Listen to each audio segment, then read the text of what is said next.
بسم الله الرحمن الرحيم.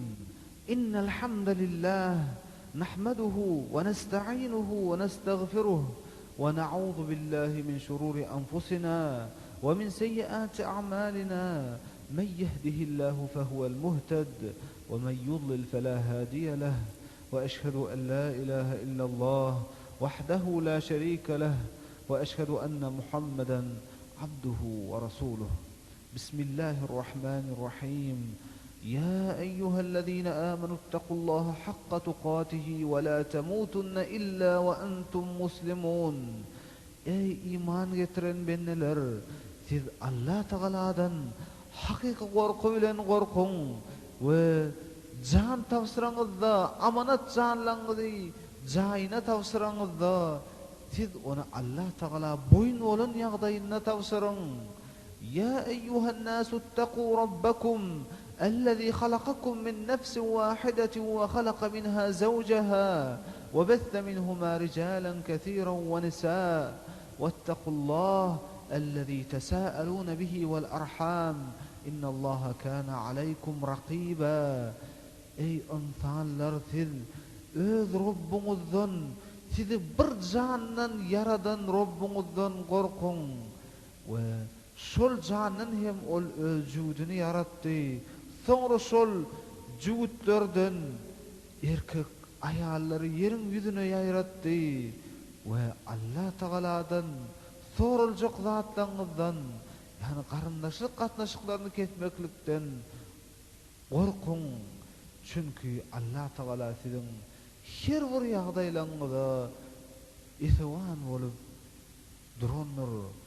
يا أيها الذين آمنوا اتقوا الله وقولوا قولا سديدا يصلح لكم أعمالكم ويغفر لكم ذنوبكم ومن يطع الله ورسوله فقد فاز فوزا عظيما.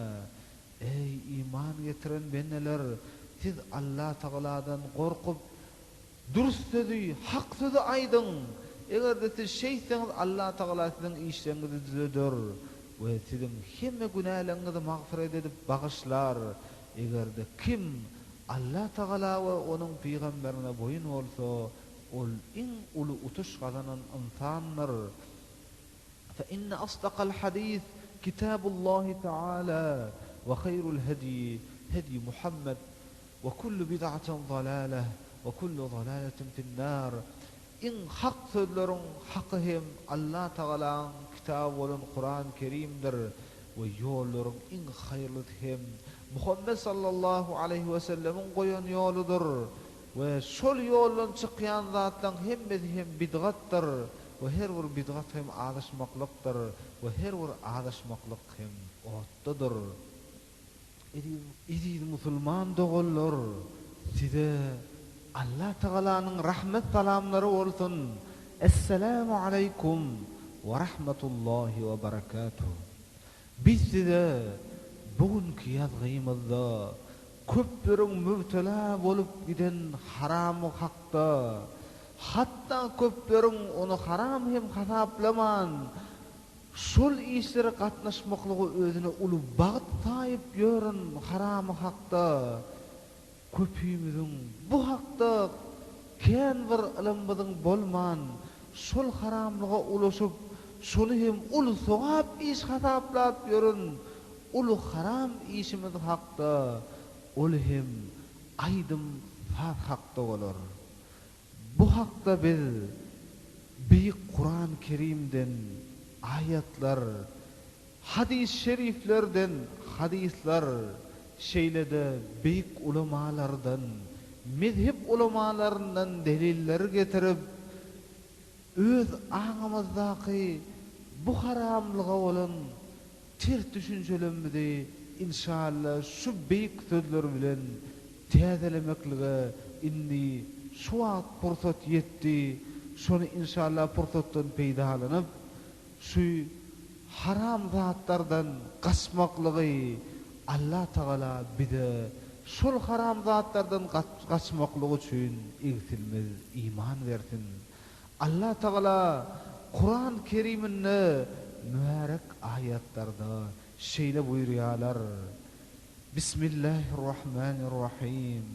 ومن الناس من يشتري لهو الحديث ليضل عن سبيل الله بغير علم ويتخذها هزوا أولئك لهم عذاب مهين وإذا تتلى عليه آياتنا ولى مستكبرا كأن لم يسمعها كأن في أذنيه وقرا فبشره بعذاب أليم. Adamların içinde şeyli bir adamlar vardır.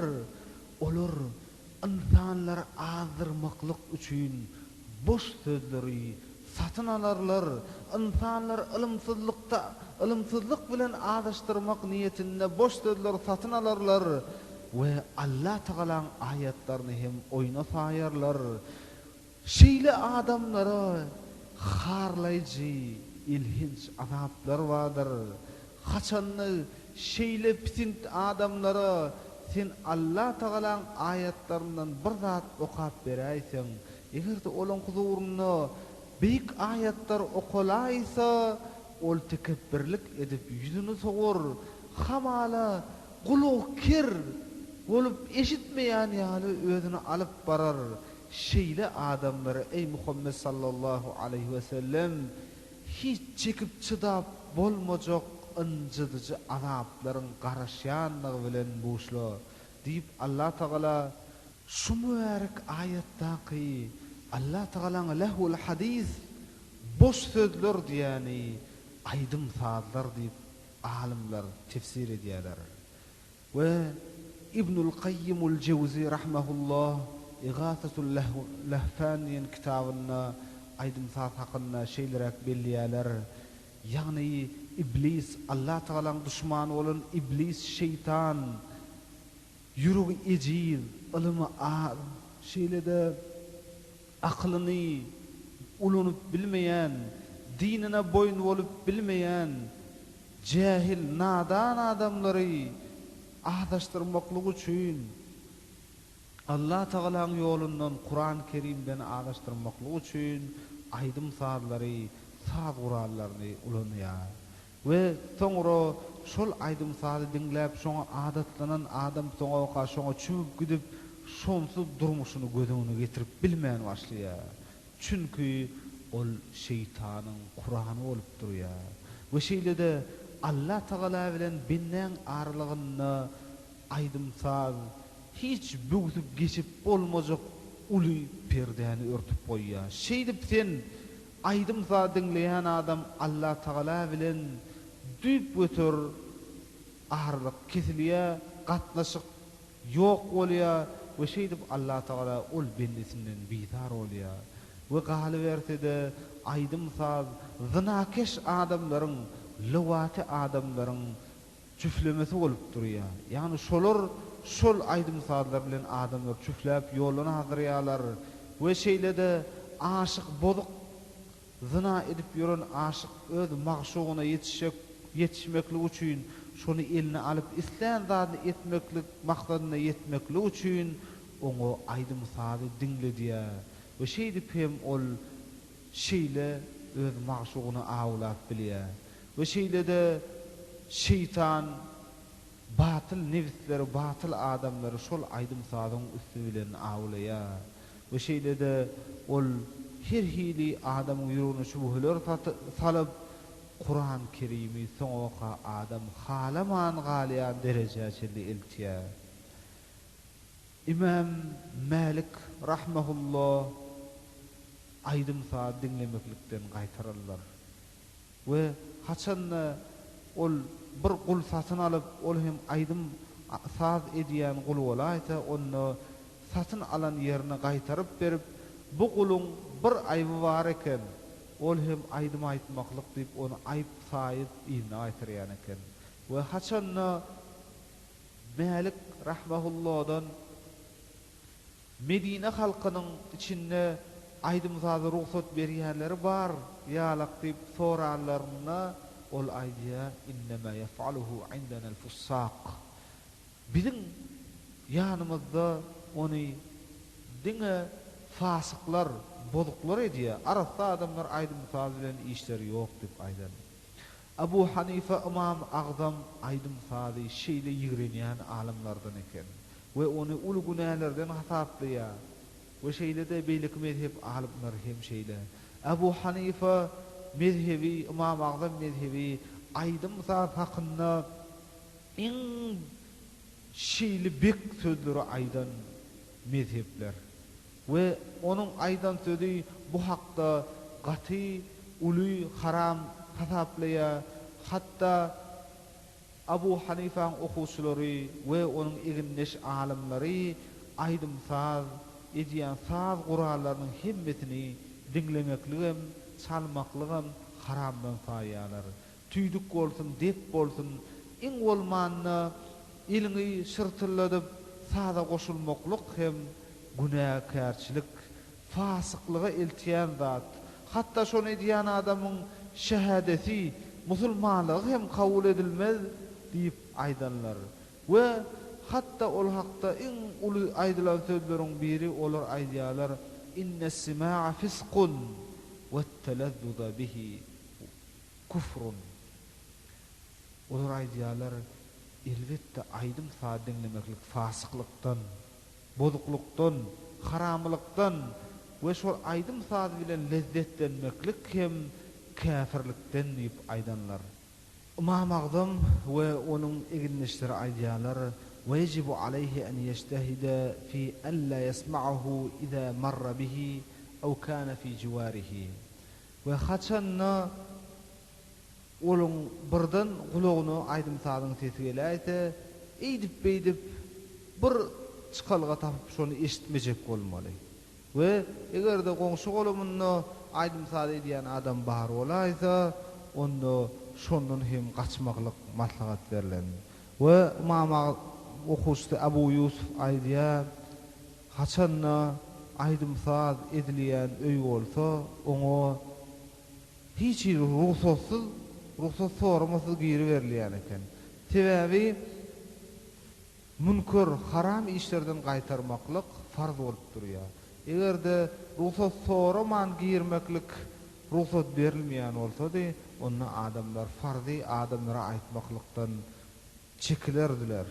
We şeýdip egerde ýol başy adam aýdym saz, kim aýdym sazy öz howlusynda edýän bolsa, onu şonu hukman ettirmelik üçin eline barny etmeli. Egerde şonu da aýdym sazy dowam etse, onu gamçylap urmaly diýip aýdanlar. We egerde onu da edäýse, onu öz howlusundan çykaryp gowmakly şeýle hükümler çykararlar. Emma Şafii rahmehullah Edebul Qada diýilen kitabynda şeýle aýdym sazy hakynda aýdýarlar: "Innel gina'a lahwun makruh." Aýdym saz boş halanmayan bir pis işlerdir. Yushbihul batila wal muhal ve men istakthara minhu fehuve sefihun turaddu şehadatuhu. Ve ol batyl adamyň däp duran bir zat. Egerde kim aýdym sazy köpräk edäýse, onda ol akmak we haramzadadyr. Onuň musulmançylygy hem kabul edilmez diýip Şafii rahmehullah aýdanlar. Bu şeýle de aýdym saz özüň dinlemän, hiç dinlämegem, ya aýtdyrmagam, ýöne şoň üstünden gazanç edýän ise o da haramdyr. Sebäbi arak satyp şonuň puluny iýýän bilen deň egerde kim aýdym sazyň üstünden gazanç etse. Mezhep ulamalarynyň şeýle hem musulmanlaryň ulamalarynyň muttafaq bolup agzybir bolup şu aýdym saz hakynda aýdan bir sözleri bar. Ol hem egerde dip gatnaşsa, bu şeýle de her hili sazlar çykaryp duran gural gatnaşyp gapdalyna da aýdym goşulaysa, şularyň hemmesi üýçde şu şek şubhasy haram bolýar diýip hemme mezhep alimleri muttafaq bolup aýdanlar. Emma İmam Ahmed ibn Hanbal aýdýar: Abdullah öz oğluna aýtdy: "Sa'altu abi anil ghina." Men qakamdan aýdym saz hakynda soradym. Ol aýtdy: "El-ghina yunbitun nifaq fil qalb we la yu'jibuni." Aydym saz diýilen zat ýürekde münafyklygy bitirýän zat. Yani aydym saz dinleýän adam ýüreginde münafyk ösümligi ösüp başlaýar. Men şunu şeýle ýigrenýän zatym diýip aýdan. We innema yef'aluhu indal fusaq onu dinge bozuk adamlar diýe halal adamlar arasy adamlar hiç wagt hem onu etmez diýip aýdanlar. We egerde aydym saz bolup şol aydymy hem ýaş denan maşgala aýdaýsa onu bu en beter haramyň aňry başı bolup durýar. Sebebi Şafii rahmehullah aýdýarlar, egerde biri bir denan maşgalany aydym aýtdyryp, ýa gyd maşgala bolan şoň aydym aýtdyryp adamlary hem şonu dinlemeklik üçin üýşüräýse, şol baryp ýatan haram zada şonuň musulmançylyk hiç hasan kabul edilmez diýip aýdan. Hatta ol aýdýar, ol diýýüklerden hasaplanar we şonu edýän adam şek şubhasy diýýükdir diýip aýdan. Inni Kur'an-ı Kerimde we hadis şeriflerde aydym sada dakılan atlar var. Şolar sanap, şolar düşündürüş berip geçirýän. Şeytanyň çağırşy, Allah Taala'nın çağırşyna garşy bolan bu aydym sadyň şeriatymyzda ondan köpräk ady bardyr. Yani Allah Taala Kur'an-ı Kerimde agzany güni aydym sad diýen ok. Hatta şonuň aydym sad diýip şonuň adyny getirmekligi hem islemen şoňa goýan ýürüýti lakamlary bilen, ýürüýti sıfatlary bilen getiren. Mysal üçin Allahu boş söz, wallahu beýdasy gepler, wal batyl zat, yalan zat, we zur yalan söz, wal muka we tasdiyah fi qılıq we boş zatlar, we ruqyatuz zina we zina keşlen ruqyasy, çüflemesi ve Kur'an-ı şeytanın Kur'an'ı ve munbitun nifaq ve yürekde münafıklığı oyadyan ütümlük ve savtul ahmak akmağın sesi ve savtul fajr bozuk haramzadan sesi ve savtul şeytanın sesi ve mezmur şeytan ve şeytanın tüydüğü gıykılığı ve sumut ve anırmaklık deyip şeyler ýagdaýda getirilýär. Indi birinji söz hakynda, birinji lakam aydym zada goýulan at hakynda aglasak, "Ve minen nasi men yeşteri lehu'l hadis" diýip Allah Taala Kur'an-ı Kerimde getirýär. Adamlaryň içinde boş sözleri alar, satyn alyp adamlary liyudilla an sabilillah bighayri ilm. Ilmsiz adamlary Allah'ın ýolundan adaşdyrmaklyk üçin boş sözleri adamlar içinde satyn alanlar tapylar diye o şol hem boş söz hem aydym saz Allah Taala gözüne getiren. Yani wahidi we beýlekiler aýdýarlar we köp mufassirler, tefsirçi alimler aýdýarlar, lehul hadisden maksat aydym saz diýip aýdanlar. Inni Allah Taala'nın bu mübarek ayetdagi aýdýan adamlary boş sözler satyn alyp adamlary adaşdyrjak bolup beren adamlary giden kanser dallaryny ummazy pullar gidirip gurnap, nähili çykyşlar gurnap, näçe aydymçylar üýşürip aydym saz gurallaryny giden ummazy pullar sarp edip diskoteka diýdimi, ya kafe barlar diýdimi, ya beýleki kanser dallar diýdimi, şulary çykýan çykdaýjylaryň sany sajagy ýok. Emma adamlary şu zatdan şu tak gelýän adamlar özlerini adaşmaklykdan başga gadanýan zatlarym ýok. Şoň üçin Allah Taala şunça mallaryny satyn alarlar, emma nesibeleri diňe adaşmaklyk bolar. Şoň üçin şeýle iş edýän, şeýle ýollary mallaryny sarp edýänler üçin uly kanser zallaryny gurnap, uly diskotekalar gurnap, aydym saz ugurny, saz urallar ugurny mallaryny, pullaryny sarp edýän adamlar üçin ýürüýti munyň hem jaýy boş goýulmaýar. Peygamberimiz sallallahu aleyhi ve sellem'den şeýle bir hadis bul adamlar üçin boşluk hukmünde bul adamlar öz edýän işleriniň boş geçýändir diýip gynanmadylar. Olar üçin Peýgamberimiz sallallahu aleyhi ve sellemden şeýle boşluk habary bar. Men istema'a ila qayna subba fi udhunayhi'l anik yawmal qiyamah. Egerde kim aydymçy gelinde şoňa üpsün etdi, aydymsany gurnamaklyk üçin pul sarp etdi, tafawudy ýok. Şol aydymam dinlese, şoň gulagundan kıyamat gününde gulagyny gurşun goýlar diýip aýdýar. Şeýle zatlar üçin malyny sarp edýän, aydymsaz mejlislerinde oturup aydym dinleýän adamlar özleriniň gulaklaryna kıyamat gününde gurşun goýuljokdygyna rady bolup oturuverdiler.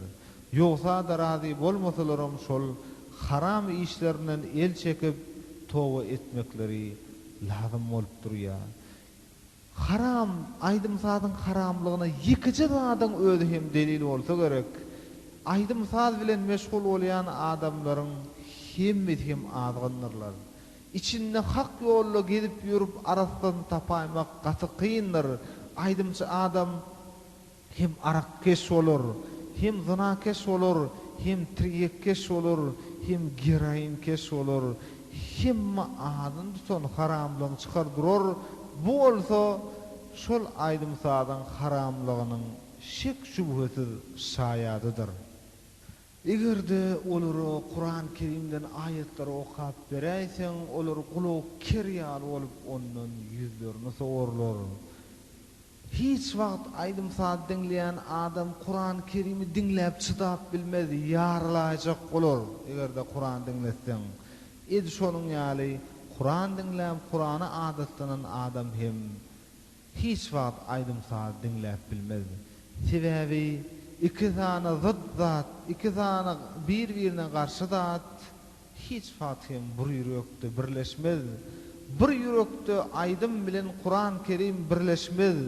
Ya aydym galar ya da Kur'an-ı Kerim galar.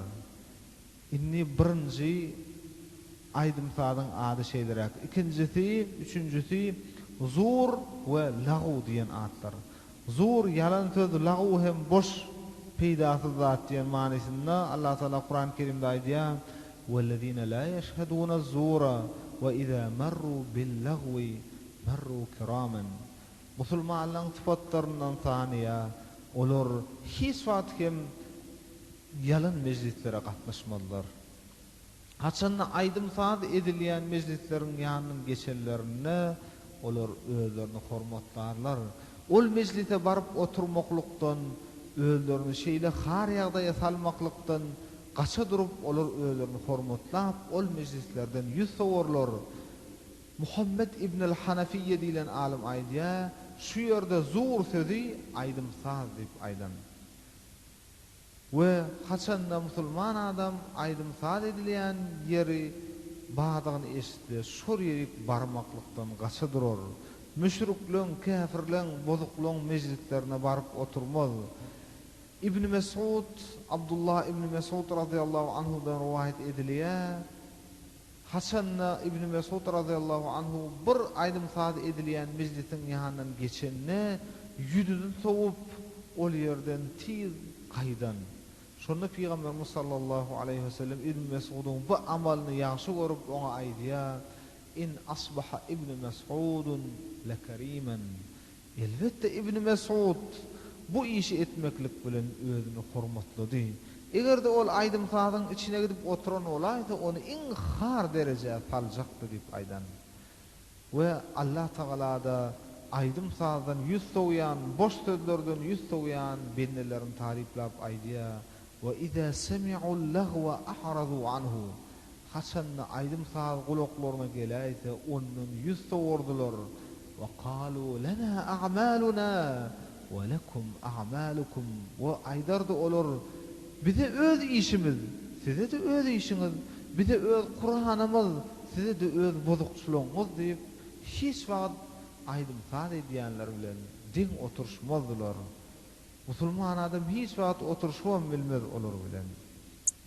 Dördüncü aydymsazyň atlaryndan ol hem batıl diyen at. Ve kul ja'al haqqu ve zahaqal batil innel batila kana zahuqa. Ayt ey Muhammed sallallahu aleyhi ve sellem, hak gelli, Kur'an gelli ve batıl yengilli. Batıl khar bolli, Kur'an gelli ve aydım sal khar bolli. İnnel batila kana zahuqa ve batıl hemişe khar hem bolar. Bir adam İbn Abbas radıyallahu anhuma'dan soruyorlar, "Ma taqulu fil gina?" Aydım sal hakkında siz nähili pikirde? Halalun huwa am haram?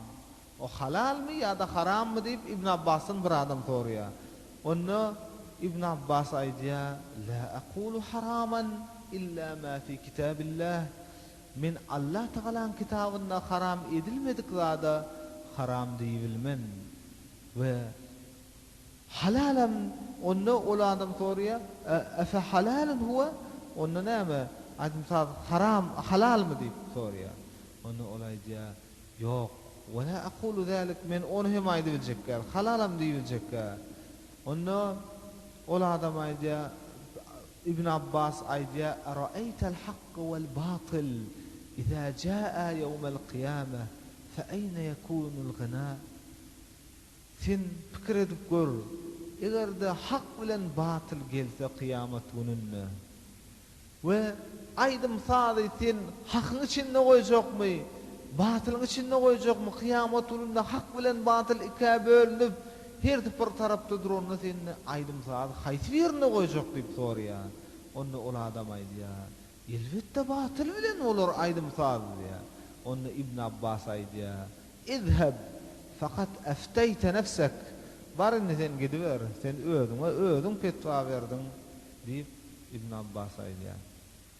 Ve İbn Abbas bu ýerdäki aýdym sadan maksat sarwa adamlarynyň ýöne köýje bir aýdaýanjy sözleri, onu ne arak öwliýe, ne bir zina hakynda aýdylýar, ya beýlek lowatlyk hakynda, ya beýlek haram işler, odulluk, zenan maşalan odullugy öwlüp zat edip süýü hakynda däl ol, ýöne sarwa adamlarynyň sarwaçylyga degişli aýdýan aýdym saatlaryna şeýle batyl diýip İbn Abbas aýdan.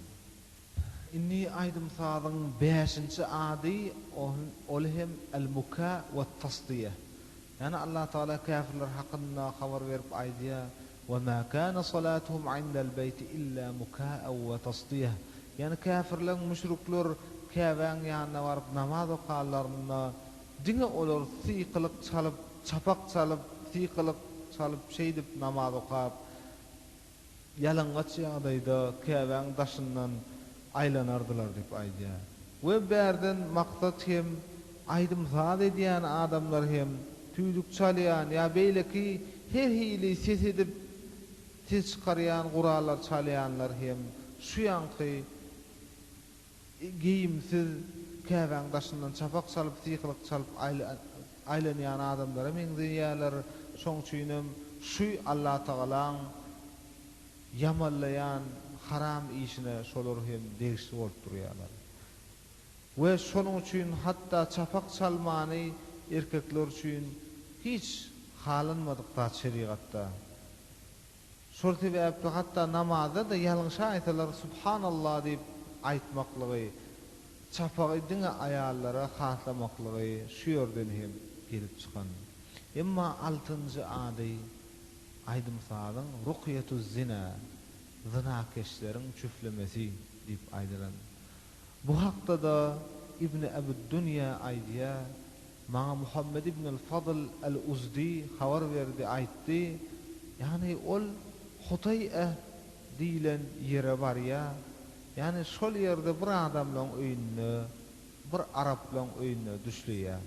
We onuň gapdalyna da Muleyke diýilen gyzy bar eken. We haçanna ol şol Araplaň öýüne düşläp giýjäň bir wagt bolup gidýär. Burdan ol aýdym sadyň sesi eşdilip başlaýar. Onu ol adam aýdýar öýüsine, "Kuffa hada anni." Sen aýdym sady kestir, dip aýdy. "Wa ma takrahu min zalik?" Onda olayja, "Näme aýdym sadyň, näme erwet yer bar? Diňle de otur da näme serwedon?" dip aýdy. Onda olayja, "Innal ghina ra'idun min ra'datil fujur." Elbette aýdym sad bozukçuluň biridir. "Wa la uhibbu an tasma'ahu hadihi." Min gıýdym şonu diňlemekligini islam ok. Egerde aýdym sady ýatyrsaň ýatyrarsyň, ýogsa men öýüňden çykyp gitjek dip aýdan. Teredin öz maşgalasyny gawanýan erki adam hukman öz maşgalasyny aýdym sady diňlemeklikden gaýtarýar. Egerde kim öz maşgalasyna aýdym sadyň paş bolmaklygyna ünüt bermän ýöräýse, onda ol deýus boljakdygy şek şüphesizdir. Ve elbette belli zatlardan egerde bir dinan maşgalany bozukçuluk etmeklige yrjak bolsaň, onda şol oglun öz dinan maşgalasyna öz gıydyna hukman aýdym sady diňletjek bolýar. Sebäbi aýalyň akly gulagynda diýilşi ýaly aýdym sady şeýle yrlýan zat aýal maşgala. Şoň üçin egerde haýsy bir gyzynan maşgala aýdym sady diňläýse, erkege boyun bolup yumşap galandygyny duýman galýar. Şoň üçin haýsy bir ýerde aýdym sady paş boluberdigiçe, şol ýerde zynan hem köpeljekdigi şek şüphesizdir. Sebäbi dinan maşgala sadyň seslerini tiz boyun bolagan bolýar. Sebäbi köplen çagdaýda şoňa täsirlenýär. Şoň üçin dinan maşgalany her näçe aýdym sadan daş taklabildiň, şonça da bagatly boljakdygy şek şüphesizdir. Emma münafıklyk dörü diýen ady bar. Aýdym sadyň 7-nji ady. Ol hakda İbn Mesud radıyallahu taala anhu aýdýar: "El-gina yunbitu an-nifaqa fil qalb kema yunbitu al-ma'u az-zar'a." Aýdym sad ýürekde münafıklygy oýurýar, münafıklygy dörediýär, ösdürýär. Edil suwuň ösümligi ösdürşýäli.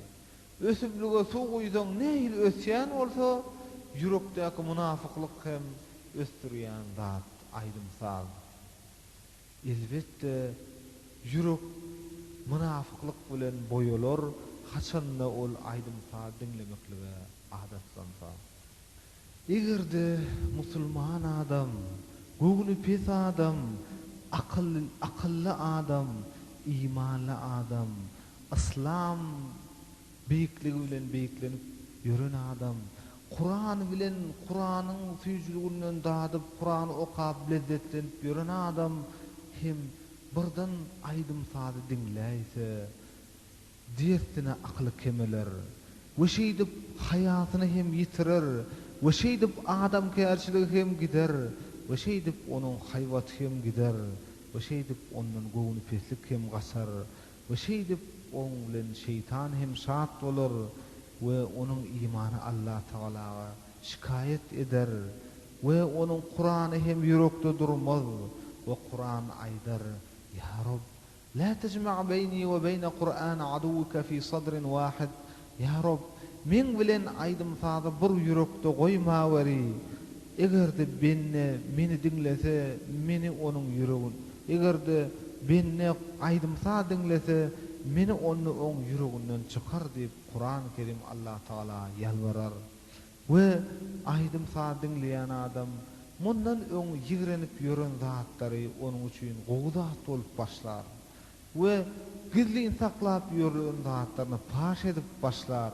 Göwni pes bolup ýören ýagdaýynda indi edip ýören adam hiç geplemän ýören ýagdaýyndan soňka köp geplep ýalançy diýjek zadyny taýgarman aýdyp ýören adama öwürler. Soňa waka kellesini ırap başlar aýdym sady diňlese, egillerini silkip başlar, aýagyny ýere urup başlar we näme eline düşdi şoňla tarkalladyp sadyň sesini çykaryp başlar. soňa siňegiň böküşini edip böküp başlar we tilkiň aýlanyşyny edip aýlanyp başlar. Kämahal ony gaýgama watyp ağlap duranlygyny görersiň. Kämahal bolsa diýerlere böküp şeýdip ýörenligini görersiň. Aýdym sadyň 8-nji ady şeytanyň Qur'any. Qur'an şeytan.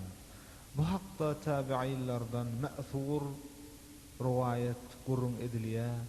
Yani merfu hadise şeylere Qatada rahmehullah aýdýarlar. Lemma uhbita iblisu haçan şeytan cennetten kovulup yere dıngılanna aýdýar: "Ya Rabbi la'antani fema amali." Ya Rabb, sen maňa laňat etdiň, maňa gargadyň, meni cennetten kovduň, meni kıyamatuna azaba dıkarnydyň. Indi men näme işlemeli ýerim ýüzünde diýip soraýar. Men amalym näme, işim näme diýende Allah Taala es-sihr diýip aýdýar. Sen jadygoýluk işler bilen meşgul bolarsyň. Kim jadygoý bolsa, şoň ýanyna baryp, şoň bilen dostlaşardyň, şo sen işleş ýollaşyň bolar diýip aýdýar. Onda şeytan soraýar: "Fema Qur'ani?" Onda sizin ya Rabb, sizin Kur'an'ınız var. Men Kur'an'ım näme? Siz Kur'an bilen adamları dogry ýola salýaňyz. Men adamları azdyrmaklyk üçin, öz ýoluma, şeytan ýoluma salmaklyk üçin näme etmeli diýende eş-şi'r diýip aýdan. Şygyrlar, goşgular, goşgu tetirleri, ışk hakynda, süýgü hakynda aýdylýan goşgu tetirler sen Kur'anyň bolar, şeytan diýip aýdan Allah Taala. Onda ol soraýar, şeytan soraýar: "Fema kitabi?" Men kitabym näme onda? diýip soraýar. Yani men hatlam, men ýazgylam, haýsy ýazgylar diýip soraýar. Onda Allah Taala el-washm, nakol kolor diýip aýdan. Yani adamlar innam janlaryny iňgeleri bilen dişip, kösönüp, eziyet çekip, şoň içine ýürüýte syýalar damdyryp, syýalar doňdurup, innam janlaryna nakol kolor goýup, ýazgy ýazdyryp ýörýärler. Şol şeytanyň kitaby şol. Onda şeytan soraýar: "Fema ta'ami?" Meniň taamym näme? Men bir ýerden iýip içmeli worna diýip aýdýar. Onda Allah Taala aýdýar: "Kullu meyte." Her bir matlyk sen iýmitiň bolar. Nirde matlyk tapsaň sen şonu iýber. "Wa ma lam yadhkur ismallahi alayh." Egerde kim mal öldürenni bismillah diýip öldürmese, şo da senki. Senem şonu iýber. Eýesem iýer senem gapdalyny hafa-hufaň bilen bulanny şol eýesi bilen bile şol maly iýber diýip aýdan. Soňra şeytan soraýar: "Fema şarabi?" Men içkim näme? Men näme içip oňmaly diýip soraýar. Onda Allah Taala aýdýar: "Kullu muskir." İslendik meýmes edici içkilen hemmeti sen içkilendir. Piwo bolsun, şampansk bolsun, konyak bolsun, tapaut ýok. Arak bolsun, islendik ady ütgäni bilen oň içindäki awy ütgäni ok. Bar hemmeti bir zäher oň, hemmeti meýmes edip däller edýän zatlar. Şolaň hemmeti piyan edici içkilen hemmeti senki diýip aýdan Allah Taala. Onda şeytan soraýar: "Fa aýna maskani?" Ya Rabb, men ýaşaýan ýerim nire bolmaly? Men nirede ýatyp durmaly? diýip aýdýar. Onda Allah Taala jogap berýär: "El-aswaq." Bazarlar bolar. Sen bazarlarda ýatyp durarsyň, şo taýsyň meskeniň jaýyň bolar diýip aýdýar. Onda şeytan soraýar: "Fema sawti?" Onda men sesim näme? Men nädip adamlara öz sesimi eşitdirmeli diýip soraýar. Onda Allah Taala aýdýar: "El-mazamir." Hemme aýdym saz, Qur'anlar, saz Qur'anlaryň hemmesi sen sesin bolar diýip aýdýar. Onda ol soraýar: "Fema masayidi?" Onda men duzoklarym näme? Indi adamlary eýdip-eýdip bir duzoga düşürüp tutmaly men. Olary azdyrmaklyk üçin bir duzok gurmaly. Şo duzogum näme diýip soraýar şeytan. Onda Allah Taala aýdýar: "En-nisa." Zinanlar, gyýlar, sen olary adamlara güjöňläp adamlara öňüne goýup olary şeýdip awlarsyň. Ol odan gyýlary denanlar görüp adamlar şeýdip adyp giderler we şol bozuk zenanlar hem sen duzaklaryň bolar diýip aýdy Allah Taala. Aýdym sadyň 9-njy, 10-njy atlary ol hem akmaň sesi, bozuk haramzadaň sesi diýip atlanyrlar. Aýdym sadlar. Bu hakda Peygamberimiz Es-Sadiqul Masduq aýdýan sözi hem sıdyk, özü hem siddiq dogurçul bolan Peygamberimiz sallallahu aleyhi we sellem hiç wagt sözleri huwaý ýerden almaýan, hemme aýdan sözler hikmet paýhas bolup duran Muhammed Peygamberimiz sallallahu aleyhi we sellem Jabir radıyallahu anhudan rivayet edilen hadisde خرج رسول الله صلى الله عليه وسلم مع عبد الرحمن بن عوف إلى النخل. Kullaryn bir güni Peygamberimiz sallallahu aleyhi ve sellem Abdurrahman ibn Auf diýilen sahabi bilen bir hurmalyk ýere gidilenje gidýär. Iza ibnuhu İbrahim yejudu bi nafsihi. Görse Peygamberimiz sallallahu aleyhi ve sellem oğlu İbrahim can tapsyrjak bolup soňky deminde ýatyr. Peygamberimiz sallallahu aleyhi ve sellem onu öz hücretine goýýar we gözlerinden göz ýaşlary akyp başlaýar. Peygamberimiz sallallahu aleyhi ve sellemin mübarek gözlerinden göz ýaşlary dökülüp başlaýar. Şonu Abdurrahman ibn Auf soraýar: "Atabki ve ente tenhi an-nas?" Ya Resulallah, siz ağlaýaňyzmy? Siz ağlama läli waýtdyňyz ya Resulallah diýip soraýar. Onda Peygamberimiz sallallahu aleyhi ve sellem aýdýar: "Inni lam anha anil buka." Men ağlamaklıktan qaytaran nälerin hiç wagt. Ve innema nahaytu an sawtayn ahmaqayn fajirayn. Men iki tane akmaň sesinden, haramzadaň sesinden qaytaranlarym. Sawtun 'inda nighma lahwun ve la'dun ve mazamiru şeytan. Birinji akmak ses diýänim ol şeýler sesdir. Ol nagmalar bilen her hili sözler bilen boş yalan sözler bilen ýazyna akynnaky sözler bilen aýdylar. Boş sözler şeytanyň sözleridir olar. Wa sawtun 'inda musiba wa şeýle de kynçylyga düşülen wagtyndaky ses edip ağlamaklykdyr. Ýagny elleri yüzleri urulup eşikler yırtılıp geýim ejimler persala edilip şeýdip ağlamaklyk, ses edip ağlamaklyk şol haram etdim men ummatyma diýip Peygamberimiz sallallahu aleyhi ve sellem aýdýar. Emma göz ýaş ol Allah Taalaň rahmetinden ol. Femen la yarham la yurham. Egerde kim rehm etmese şoňa da rehm edilmez.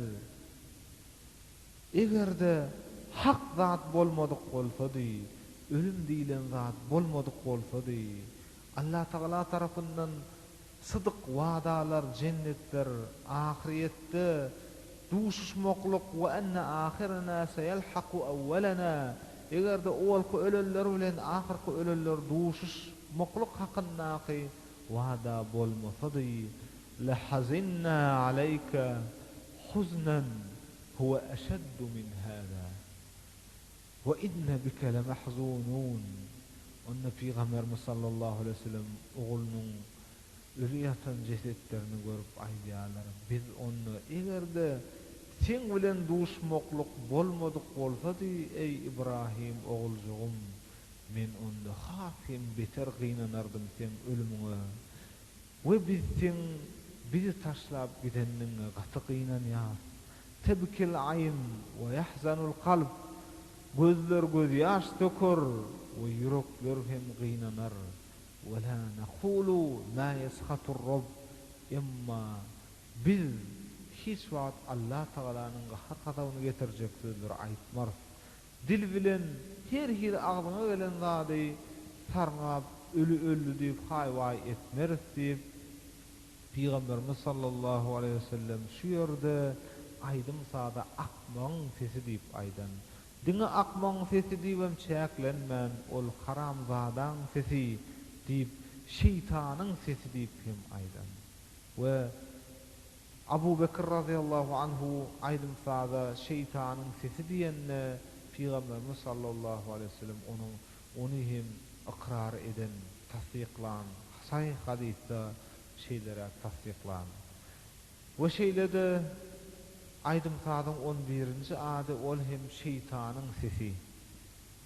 Allah Taala Kur'an-ı Kerimde